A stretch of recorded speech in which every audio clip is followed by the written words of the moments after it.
Prinsip peperangan kelima. Prinsip peperangan kelima adalah penumpuan kekuatan. Apa itu penumpuan kekuatan dalam peperangan? Dan saya juga akan kaitkan dengan keadaan politik negara kita. Tonton video ni sampai habis. Jangan lupa follow saya, komen, like dan repost video ni. Penumpuan kekuatan dalam peperangan adalah mengumpul dan menggunakan sumber, tenaga, aset serta keupayaan yang mencukupi pada tempat dan masa yang paling penting bagi mencapai kemenangan atau objektif yang ditetapkan. Daripada menyebarkan kekuatan ke terlalu banyak tempat, prinsip ini menekankan supaya kekuatan ditumpukan pada sasaran utama yang boleh memberi kesan terbesar kepada keseluruhan operasi. Kenapa penumpuan kekuatan ini penting? Pertama, meningkatkan peluang kejayaan di kawasan sasaran utama. Kedua, menghasilkan kesan yang lebih besar berbanding penggunaan sumber secara berselerak. Ketiga, memaksa musuh bertindak balas dan kehilangan inisiatif. Dan keempat, menjimatkan sumber dengan memberi fokus kepada objektif yang paling penting. Dalam politik pula, penumpuan kekuatan ni macam mana? Dalam politik, penumpuan kekuatan bermaksud menumpukan sumber, tenaga jenterapati, mesej kempen dan kepimpinan kepada isu atau kawasan yang paling strategik. Sebagai contoh, memberi fokus pada beberapa isu rakyat yang paling penting seperti kos sara hidup, pekerjaan dan perumahan. Menumpukan kempen di kawasan yang berpotensi memberi impak besar kepada keputusan pilihan raya dan menyatukan mesej supaya tidak bercelaru dengan terlalu banyak naratif.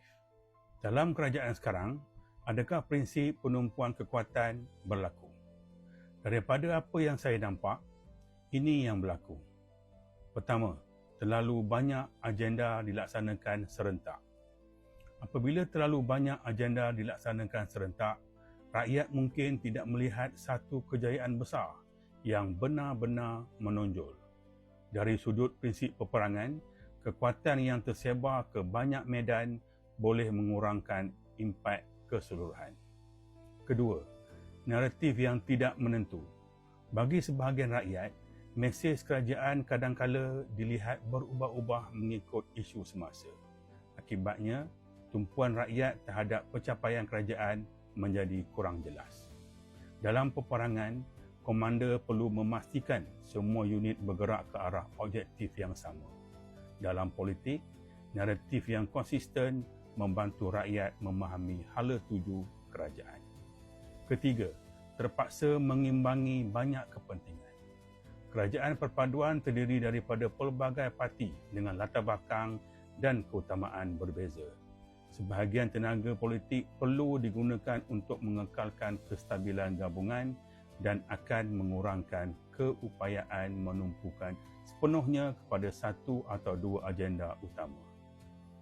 Dan keempat, pimpinan yang tidak membantu.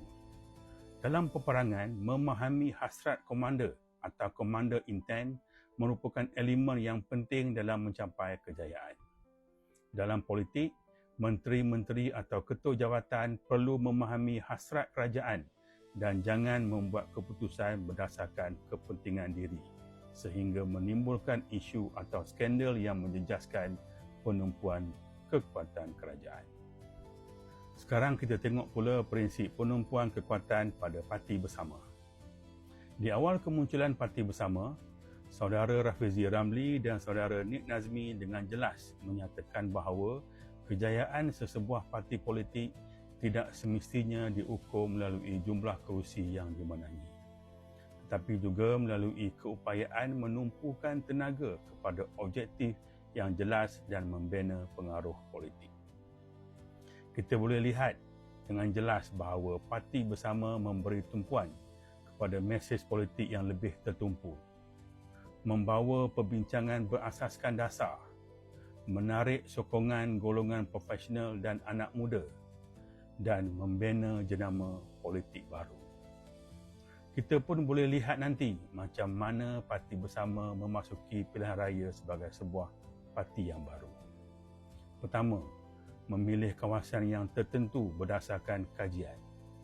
Kedua, memilih calon yang bersesuaian mengikut kawasan. Dan ketiga, cara baru berkempen.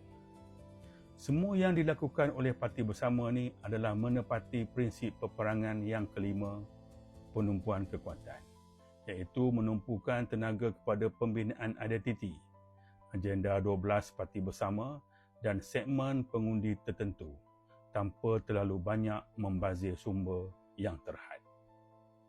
Saya dah ulas 5 prinsip peperangan. Kalau masih belum yakin dengan Parti Bersama, tak mengapa. Ada lagi 5 prinsip peperangan yang saya akan ulas. Harap-harap siapa yang tengok video ni akan terbuka hati menerima serta menyokong Parti Bersama. Akhir sekali, fokuskan kekuatan, menangkan perjuangan. Semoga jumpa di video-video akan datang. Terima kasih. Assalamualaikum. Bye-bye.